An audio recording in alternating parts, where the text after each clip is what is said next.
जय हिंद दोस्तों, मैं हूं अनूप और आप सब लोग देख रहे हैं ग्लोबल कॉन्फ्लिक्ट। दोस्तों, आप सब लोगों को पता ही होगा कि इंडियन एयरफोर्स को मजबूत करने के लिए इंडिया की तरफ से 114 फाइटर एयरक्राफ्टों का एक टेंडर इशू किया गया है। इसमें अमेरिका, फ्रांस, ब्रिटेन और स्वीडन के अलावा रशिया की तरफ से एक नहीं बल्कि दो फाइटर एयरक्राफ्ट का ऑफर इंडिया को किया जा चुका है। एक एयरक्राफ्ट MiG-35 के बारे में आप सब लोगों को पता ही होगा, जबकि दूसरा एयरक्राफ्ट सुखोई Su-35 है। रशिया की तरफ से भारत को सुखोई 35 को लेकर इतना बेहतरीन ऑफर किया गया है कि ये ऑफर इंडिया के लिए सबसे ज्यादा आकर्षणीय और एक मोहक ऑफर बन सकता है। तो आज के इस वीडियो में हम लोग बात करेंगे कि 114 फाइटर एयरक्राफ्टों के टेंडर में रशिया की तरफ से भारत को ऐसा क्या मोहक ऑफर किया गया जो इसे सबसे बेहतरीन ऑफर का दर्जा दिया जा सकता है। दोस्तों, जो 114 एयरक्राफ्ट का टेंडर भारत की तरफ से इशू किया गया था, उसमें पहले के MMRCA टेंडर में शामिल हर एक फाइटर एयरक्राफ्ट को ऑलरेडी रखा जा चुका है, जबकि कुछ नया एयरक्राफ्टों को भी यहाँ पे ऑफिशियली या फिर अनऑफिशियली उन देशों की तरफ से भारत को पेशकश किया जा रहा है। ऐसे ही एक एयरक्राफ्ट के रूप में 7वां कंटेंडर हिसाब से सुखोई 35 का ऑफर इंडिया को आया था। रशिया की तरफ से बनाया हुआ सुखोई 35 असल में एक heavy weight multi role air superiority fighter aircraft है और ये एक 4++ जनरेशन का फाइटर एयरक्राफ्ट है। सुखोई Su-35 का ऑफर जब रशिया की तरफ से भारत को किया गया था तो सभी एयरक्राफ्ट कंपनियों को एक समय ऐसे लगने लगा कि उन्हें और इस कंपटीशन में किसी तरीके का जीतने का संभावनाएं नहीं है, क्योंकि सुखोई Su-35 एक इतना बेहतरीन एयरक्राफ्ट है कि इस टेंडर में शामिल किसी भी एयरक्राफ्ट को बाखूबी चुनौती दे सकता है, और चाहे वजन में हो,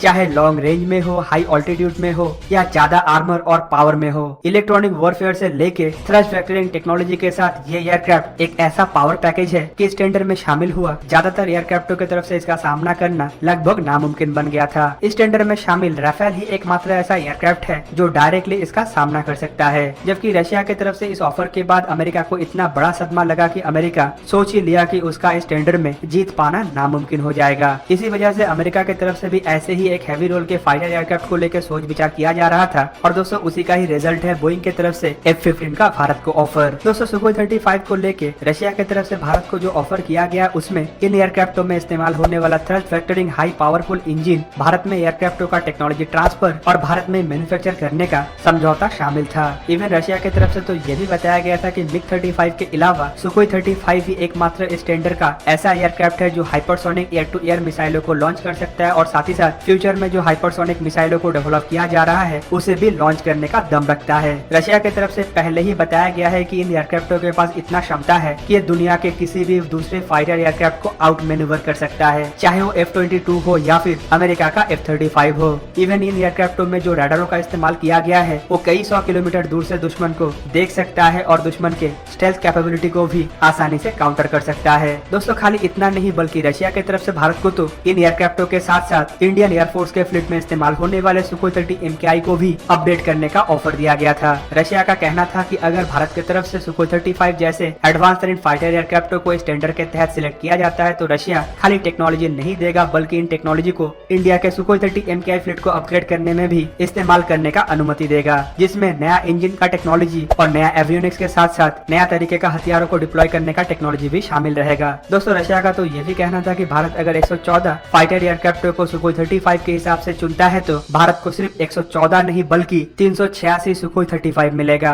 मतलब सुखोई 35 का टेक्नोलॉजी का इस्तेमाल करके भारत अपने एग्जिस्टिंग फ्लीट के सुखोई 30 MKI को सुपर सुखोई मतलब सुखोई 35 जैसे हाईली कैपेबल और अपग्रेडेड बना सकता है। वैसे अगर देखें तो इंडिया के पास जो सुखोई 30 MKI है वो करीब करीब सुखोई Su-35 के बराबर है, और इसी वजह से रशिया का ये भी मानना है कि अगर भारत इन एयरक्राफ्टों को सिलेक्ट करता है तो इंडिया को कम लागत में फाइटर एयरक्राफ्ट हासिल करने का भी मौका मिलेगा। इंडिया में ऑलरेडी सुखोई 30 MKI का मैन्युफैक्चरिंग हो रहा है और इंडिया के पास ऑलरेडी इन एयरक्राफ्टों को मैन्युफैक्चर करने के साथ साथ ऑपरेट करने का इंफ्रास्ट्रक्चर भी शामिल है। इंडियन एयरफोर्स के पायलटों के पास सुखोई कॉर्पोरेशन द्वारा बनाया हुआ फाइटर एयरक्राफ्टों को फ्लाई करने का एक्सपीरियंस भी है, और इंडिया के पास जो ग्राउंड इंफ्रास्ट्रक्चर है मतलब खास करके ग्राउंड रडार कम्युनिकेशन सिस्टम और एयरबोर्न रडार है वो इन एयरक्राफ्टों के साथ मैच भी होता है। मतलब एक तरीके से अगर भारत सुखोई 35 को खरीदता है तो भारत को हर तरफ से फायदा ही फायदा मिलना है। तो दोस्तों, इसी तरीके से रशिया का सुखोई 35 को लेकर ऑफर था, लेकिन फिर भी माना जाता है कि इस टेंडर में सुखोई 35 एक कमजोर तरीन एयरक्राफ्ट है। दोस्तों, ये कमजोर होने का कारण एयरक्राफ्टों में खामियां नहीं बल्कि इंडिया के इंटरेस्ट को लेके है। मतलब माना जाता है कि इंडिया द्वारा सुखोई 35 को इतना ज्यादा इंटरेस्ट नहीं दिया जाता है, और अगर आपको जानना है कि इतना बेहतरीन एयरक्राफ्ट और इतना बेहतरीन ऑफर होने के बावजूद क्यों इंडिया की तरफ से सुखोई 35 एयरक्राफ्ट को 114 फाइटर एयरक्राफ्ट के टेंडर में क्यों सुखोई 30 MKI को नापसंद किया जाता है, तो कमेंट करके जरूर बताइए। और आप लोगों के कमेंट के बेसिस पे मैं जल्द ही एक वीडियो के माध्यम से आपको बताऊंगा कि क्यों भारत 114 फाइटर एयरक्राफ्ट के टेंडर में सुखोई 35 को पसंद नहीं कर रहा है और क्यों भारत को सुखोई 35 जैसे